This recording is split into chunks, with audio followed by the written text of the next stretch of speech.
बंगाल की राजनीति में मुसलमानों के त्योहार पर जवाल, यानी कि बंगाल में शुभेंदु सरकार का बड़ा फैसला आ गया है और सार्वजनिक स्थानों पर कुर्बानी पर पूरी तरह से प्रतिबंध लगा दिया गया है। नियम तोड़ने वालों को जेल भी हो सकती है और लगेंगे कई भारी जुर्माने। राज्य सरकार ने सार्वजनिक स्लॉटर हाउस पर प्रतिबंध लगा दिया गया है। नए नियमों के अनुसार पशुओं का वध केवल नगर पालिका की वधशाला पर स्थानीय प्रशासन द्वारा निर्देशित किए गए वधशाला पर ही किया जाएगा। पूरी खबर बताने जा रहे हैं दोस्तों। शुभेंदु अधिकारी इस वक्त बंगाल के मुख्यमंत्री हैं। नमस्कार, आप देख रहे हैं बामसेफ न्यूज, मैं हूं आपके साथ शैला। दोस्तों, पश्चिम बंगाल की राजनीति में एक नए युग का सूत्रपात होते हुए मुख्यमंत्री शुभेंदु अधिकारी ने सरकार संभालते ही, सत्ता को संभालते ही प्रशासनिक कानूनी ढांचे में बड़े बदलाव के संकेत दे दिए हैं।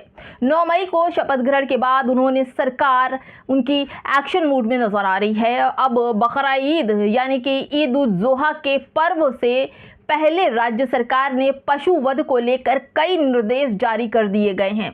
जैसा कि बताया जा रहा है कि कलकत्ता हाईकोर्ट के आदेशों और सार्वजनिक स्वच्छता को प्राथमिकता देते हुए अब सड़कों, फुटपाथों या किसी भी खुले सार्वजनिक स्थानों पर जानवरों का वध पूरी तरह से प्रतिबंधित कर दिया गया है। सरकार ने स्पष्ट किया है कि पशु वध केवल सरकार द्वारा मान्यता प्राप्त और निर्धारित बूचड़खानों में ही किया जाएगा।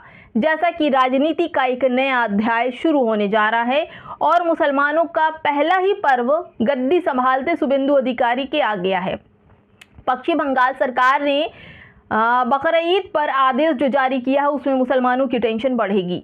इस आदेश के मुताबिक गाय, बैल, सांड, भैंस या बछड़े की कुर्बानी बिना सरकारी अनुमति के नहीं दी जा सकती है।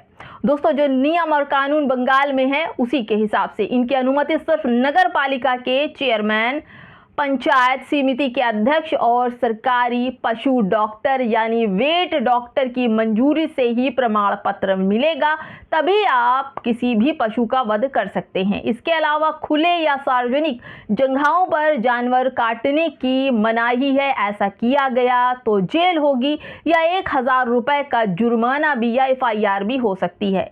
इस कड़े और नए नियमों के साथ शुभेंदु अधिकारी ने बंगाल में पहला आदेश जारी किया है, वो जो कि मुसलमानों के पर्व को लेकर आता है।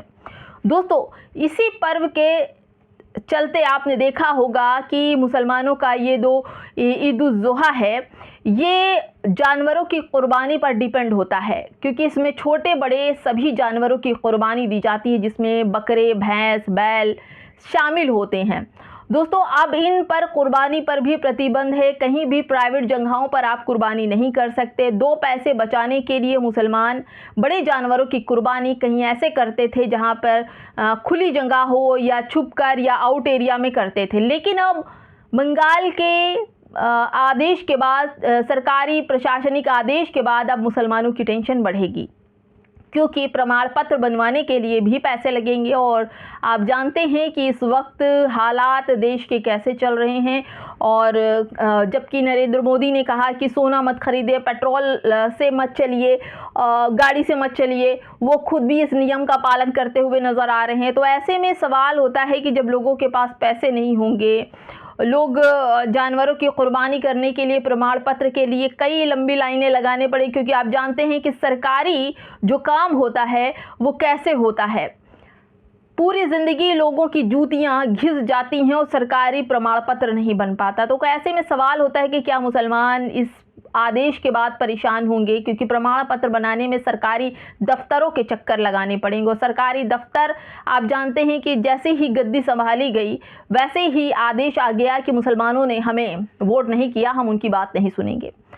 फिर उसके बाद कुछ ऐसे भी आदेश आए, कुछ ऐसे भी लोगों के भी आदेश आए कि जब मुसलमानों ने हमको वोट नहीं किया, कुछ ऐसे नेताओं के भाषण, आदेश आए कि लगा कि मुसलमानों ने वोट नहीं किया तो हम उनकी बात नहीं सुनेंगे। तो ऐसे में फिर उसके बाद जो भी सामने हुआ, शुभेंदु अधिकारी ने फिर आकर कहा कि सभी ने मुझे वोट किया है और वो बंगाल के सीएम हैं और उन्होंने सबको मिलजुल कर रहने की संदेश भी दिया, एक अमन शांति बनाने की बात की। और जिस तरह से अब मुसलमान सीएम शुभेंदु अधिकारी के दायरे में हैं और जो वो बोलेंगे वही करना पड़ेगा, तो ऐसे में मुसीबत परेशानियां तो बढ़ेंगी दोस्तों। लेकिन आपको ये भी सोचो कि जब मुसलमानों के कोई भी त्यौहार आते हैं तो ऐसे में मुसलमानों को लेकर कई बड़े संदेश गाइडलाइन जारी हो जाती है। लेकिन अगर कोई धार्मिक स्थलों पर और कोई प्रोग्राम्स होते हैं, चाहे वो होली का त्यौहार हो या कोई और त्यौहार हो जहां पर